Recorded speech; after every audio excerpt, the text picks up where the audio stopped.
پہلی پیشی میں بیل کرا دوں گا، تیرے بچے خاندان سب سمجھ لے میرے بچے ہیں، ان کی دیکھ بھال میں کروں گا۔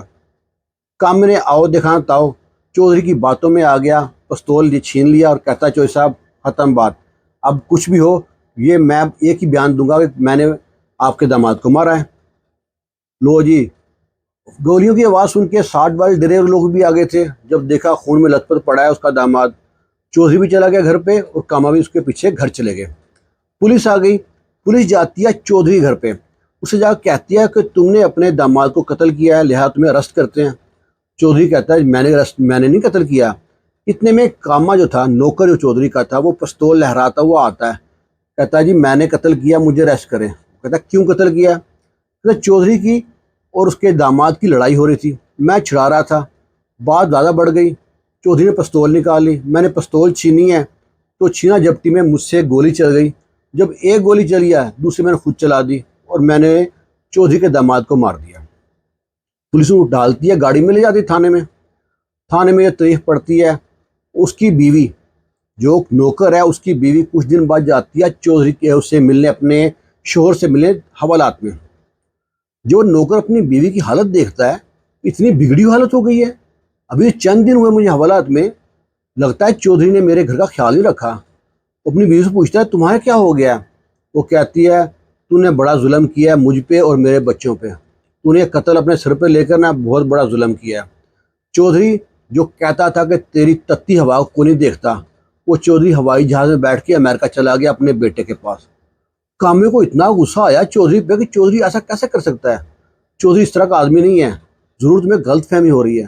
وہ کہتی ہے میں تو بھوک سے مر گئی، باہر ہمارے بچے جاتے ہیں تو لوگ کہتے ہیں قاتل کے بچے، میں کہیں کام کے لیے جاتی ہوں تو لوگ کہتے ہیں قاتل کی بیوی، جو گھر میں سامان تھا راشن پانی سب ختم ہو گیا، اب میں ساتھ والے گاؤں جاتی ہوں کام کے لیے، اپنے گاؤں میں کام نہیں دیتا مجھ کو، اور جب تم تھا نا تو میں مہارانی کی طرح گھر میں رہتی تھی، اب میں در در بھٹک رہی ہوں کام کے لیے، بچوں کا پیٹ تو پالنا ہے۔ کاما جناب حیران پریشان کہ چودھری نے میرے ساتھ ایسا کیسے کر دیا۔ وہ اپنی بیوی سے بات کرتا کرتا رونے شروع کر دیا۔ بیوی نے دلاسا دیا، ٹائم ختم ہو گیا ملاقات کا، بیوی گھر پہ آ گئی۔ جو نوکر تھا سوچ سوچ کے پریشان کہ چودھری نے ایسا کیا تو کیا کیوں، اور اس نے رات کو ہی خودکشی کر لی۔ جب اس کی بیوی کو معلوم پڑا کہ شوہر نے خودکشی کر لی، وہ بیچاری کی دنیا اجڑ گئی۔ وہ سوچتی تھی کہ شاید پہلے چودھری آ جاتا اس کو بچا لیتا، اب تو بندہ ہی ختم ہو گیا، اب کیا بنے گا میرے ساتھ۔ اور گاؤں کے لوگوں نے اس کا جینا دھوبر کر دیا۔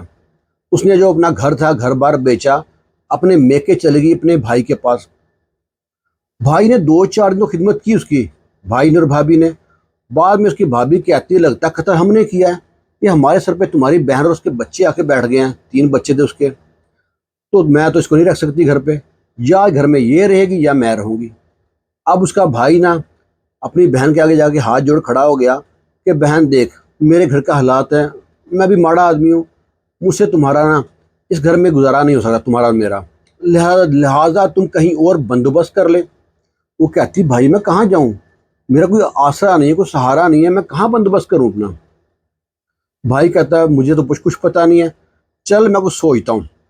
بھائی نے کیا کیا، ساتھ والے گاؤں میں ایک شرابی تھا، اسے کوئی رشتہ دیتا نہیں تھا، اس کے ساتھ اپنی بہن کی شادی کرا دی۔ بہن نے بھی سوچا چلو گھر مل جائے گا، بچوں کے سر پہ چھت آ جائے گی، بہن نے بھی آنکھیں بند کر کے شرابی شادی کر لی۔ شرابی مارتا پیٹتا ظلم کرتا، اور جو وہ کام کر کے آتی جو پیسے کما کے لاتی چھین لیتا اور نشہ پانی کرتا رہتا۔ وہ بڑی تنگ تھی اور اپنے وقت کو کوستی ہے کہ میرے شوہر نے یہ اتنی بڑی غلطی کر کے مجھ کو کتنی بڑی مشکل میں ڈال دیا، خود تو مرد تھا نا، خودکشی کر لی، میں ماں ہوں، میں ان بچوں کو چھوڑ کے کہاں جاؤں گی، اور وہ جو آدمی تھا اس سے تو مارتا، اس کے بچوں کو بھی مارتا کہ قاتل کے بچے ہیں۔ اسی اسنا میں اس سے کے ساتھ بھی جو شادی ہوتی ہے اس سے بھی ایک بیٹا پیدا ہوتا ہے، اب 4 بچے ہو گئے، لیکن اس بندے کی عادت نہ بدلی، وہ مار پیٹ کرتا رہتا۔ آخر سلسلہ چلتا رہا، وقت گزرتا رہا، اور وہ بھی ایک دن نا زیادہ شراب پینے کی وجہ سے مر گیا۔ اب بیچاری پوری دنیا میں تنہا رہ گئی، پہلا شوہر وہ خودکشی کر لی، دوسرا مر گیا، بھائی نے گھر سے نکال دیا، در بدر ٹھوکریں کھا رہی تھی، مزدوری کرتی، لوگ تانے کستے۔ ایک دن کیا ہوتا ہے، اس کے گھر میں ایک آدمی آتا ہے پوچھتا پاچھتا اس گھر پہنچتا ہے۔ کئی سال گزر گئے اس بات کو، وہ آدمی آ کے کہتا ہے کہ میں فلاں گاؤں سے آیا ہوں، فلاں گاؤں کے چودھری ہے، یہ نام ہے اس کا، اس نے تمہیں یاد کیا بلایا۔ جب اس عورت نے اس چودھری کا نام سنا تو اس کا خون کھول اٹھا، کہتی ہے اس چودھری کو صبر نہیں آیا ابھی تک، پہلے میرے شوہر پہ قتل کا الزام لگوا کے اسے اندر کروا دیا، اب اور قتل کا الزام لگوا کے مجھے مروانا چاہتا ہے، کیا چاہتا ہے آخر وہ؟ اس سے کہتے جا اپنا کام کر، خبردار دوبارہ اس دروازے پہ آیا تو۔ وہ آدمی چلا گیا۔ 2 دن بعد وہ چودھری ڈھونڈتا ہوا اس گھر پہنچتا ہے، دروازے پہ دستک دیتا ہے۔ وہ عورت دروازہ کھولتی ہے تو دیکھتی ہے چودھری، جس کی ہائٹ تھی 6 فٹ، جس کا شجرا جنات پگ تھی، اونچی پگ باندھتا تھا، وہ جھکا ہوا ہے، کمر جھکی ہوئی ہے، بال سفید ہو گئے ہیں، اور ہاتھ جوڑ کے سامنے کھڑا ہے، کہتا ہے بی بی مجھے معاف کر دے، میں تیرا مجرم ہوں، تو چاہے مجھے جوتے مار پر میں معافی لیے بغیر نہیں جاؤں گی۔ وہ کہتی ہے چودھری تو شرم نہیں آتی، اس عمر میں ہاتھ جوڑ کھڑا ہے، جب تو نے مکاری کی، قتل کا الزام میرے شوہر پہ لگوا دیا، وہ خود چلا گیا، اس سے وعدہ کیا تھا میں تیرا اور تیرے بچوں کا خیال رکھوں گا۔ ایسے ہوتے ہیں چودھری۔ چودھری کہتا ہے تو اپنی بات کرتی رہے گی، میری نہیں سنے گی، آخر میں کیوں گیا تھا یہاں سے؟ وہ کہتی بول، کیا بولنا چاہتا ہے؟ وہ کہتا ہے چودھری کہ جب یہ کامے سے میں نے قتل کا کہا کہ تو اپنے سر پہ لے لے، میں سوچا کہ یہاں سے نکل جاتا ہوں، کیونکہ شاید کاما کا ارادہ بدل نہ جائے۔ اتنے میں مجھ کو امریکہ سے میرے بیٹے کا فون آتا ہے کہ اس کی طبیعت صحیح نہیں ہے۔ ہم سارے چلے گئے امریکہ میں، میری بیٹی وہیں پہ سسرال میں تھی، ہم میاں بیوی امریکہ چلے گئے۔ امریکہ گئے ہیں تو وہاں جا کے پتہ چلا کہ میرے بیٹے کو بلڈ کینسر ہے، اور آخری سٹیج پہ ہے، اس نے بتایا تک نہیں تھا۔ اب اس کی تیمارداری میں لگ پڑے۔ اب عام طور پہ کوئی بیمار ہو تو کہتے ہیں اس کو امریکہ لے جاؤ۔ اب میرا بیٹا تو پہلے ہی امریکہ میں تھا، اچھے ڈاکٹر اس کے پاس تھے، پھر بھی وہ بچ نہ پایا اور دنیا فانی سے کوچ کر گیا۔ میرے ہاتھوں میرے بیٹے نے جان دے دی۔ میں بڑا پریشان، میرا داماد پہلے مر گیا، بیٹا مر گیا۔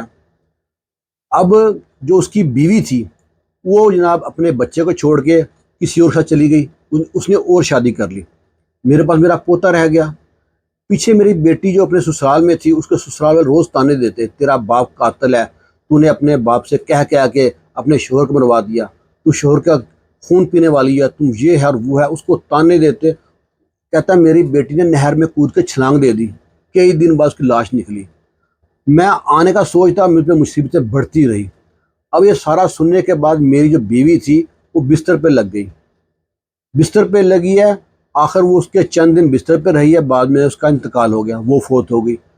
میرا اتنا بڑا خاندان پورا اجڑ گیا، اور میں رہ گیا اور میرا پوتا رہ گیا۔ اب بتا میرے ساتھ کیا ہوا؟ تیرا ظلم زیادتی زیادہ ہے کہ میری پاس جو زیادتی ہوئی ہے، ظلم ہوا ہے وہ زیادہ ہے؟ بتا تو کس کا دکھ بڑا ہے؟ اس عورت کی آنکھیں بھر آئی کہ واقعی چودھری سے تو بڑا ظلم ہوا ہے۔ وہ کہتی ہے جا چودھری، میں نے تجھے معاف کیا، تجھے اللہ نے تیرے گناہوں کا جو انسان نا سزا دے دی ہے گناہوں کی۔ چودھری کہتا ہے معاف تو کر دیا ہے، بس مجھے ایک چیز اور دے دے۔ وہ کہتی ہے چودھری اب کا جان لے گا، جا بتا کیا چاہیے تجھے؟ وہ آدمی کہتا ہے مجھ کو تیرا بڑا بیٹا چاہیے، میں اب تیرے بیٹے کو اپنے گھر میں جائیداد میں آدھا حصہ دوں گا اور آدھا حصہ اپنے پوتے کو دوں گا۔ میں کامے کا جو احسان ساری عمر نہیں اتار سکتا، تیری مہربانی، میرے ہاتھ بندھے ہوئے ہیں، یہ پگ تیرے پاؤں میں رکھی ہے، چاہے ٹھوکر مار دے، چاہے کھساؤ تو میں اتار دیتا ہوں، میرے سر پہ مار دے۔ میں اب کامے کا جو احسان ہے ساری عمر میرے سر پہ رہے گا۔ میں نے 2 بیٹے گوائے ہیں، کامے کو میں بیٹا مانتا تھا جو میرا نوکر تھا، اور سگا بیٹا میرے ہاتھوں میں چلا گیا، میرے پاس تو کچھ بھی نہیں رہا، دنیا میری پوری اجڑ گئی۔ عورت کہتی ہے کہ چلو یہ کو آسرا مل رہا ہے۔ اس نے کہا ٹھیک ہے، تجھے تیرا بیٹا دیا۔ وہ کہتا ہے جہاں بیٹا دیا نا تو بیٹی بن کے میرے گھر آ جا، میرے گھر میں کچھ نہیں ہے، کوئی رشتہ ناتا نہیں بچا میرا، شریک برادری تھے وہ پہلے باتیں کرتے تھے، وہ بھی سارے اب ان سے منہ ماری ہو گئی ہے، کسی سے بول چال نہیں ہے، تم لوگ گھر میں آؤ گے رونق لگ جائے گی۔ وہ عورت جو ہوتی ہے اپنا سارے بچے اچھے سنبھالتی ہے اور چودھری گھر میں چلی جاتی ہے۔ چودھری کا جو بڑا بیٹا تھا وہ جوان ہو چکا تھا، وہ جو کامے کا بیٹا تھا وہ جوان ہو چکا تھا، اور چودھری کا جو پوتا تھا اس کو انہوں نے بھائی کی طرح پالا، اسکول چھوڑ کے آتا، لے کے آتا، ساری زمینوں کا کاروبار سب وہ دیکھتا۔ وقت بدلتے دیر نہیں لگتی، لیکن ہے کہ وقت بڑے بڑے امتحان لیتا ہے۔ یہ ایک سچا واقعہ ہے ایک چودھری کا اور اس کے نوکر کا۔ اس چودھری کا جس کا شملہ بڑا اونچا تھا، چٹا کرتا پہنتا تھا، چٹی پگ باندھتا تھا، چٹا لاچا پہنتا تھا، 6 فٹ ہائٹ تھی، جہاں سے نکلتا تھا چودھری کی دہشت تھی۔ آخر وقت نے اس کو جھکا دیا، وہ گھٹنوں پہ آ گیا۔ غصہ جون سا ہوتا ہے نا، غصے پہ جب قابو نہ پائے انسان تو وہ شیطان بن جاتا ہے۔ اس نے غصے میں آ کے اس کے باپ کی اور ماں کے بارے میں اس کے داماد نے بات کی، اسے گولی مار دی۔ ایک قتل کے پیچھے سے وہ کتنے بندے مرے، ایک اس کا نوکر، ایک اس کا بیٹا، ایک اس کی بیٹی، ایک اس کا جو ان کی بیوی مر گئی۔ کسی کو منہ دکھانے کے قابل نہ رہا۔ اپنے غصے پہ کنٹرول رکھو، جتنا بھی اسے غصے پہ کنٹرول کرو، غصہ شیطان کی علامت ہے۔ یہ ایک سچا واقعہ ہے، امید ہے آپ کو اچھا لگا ہوگا۔ آپ کی رائے کا انتظار کریں گے۔ خوش رہیں، شاد رہیں، آباد رہیں۔ اللہ حافظ۔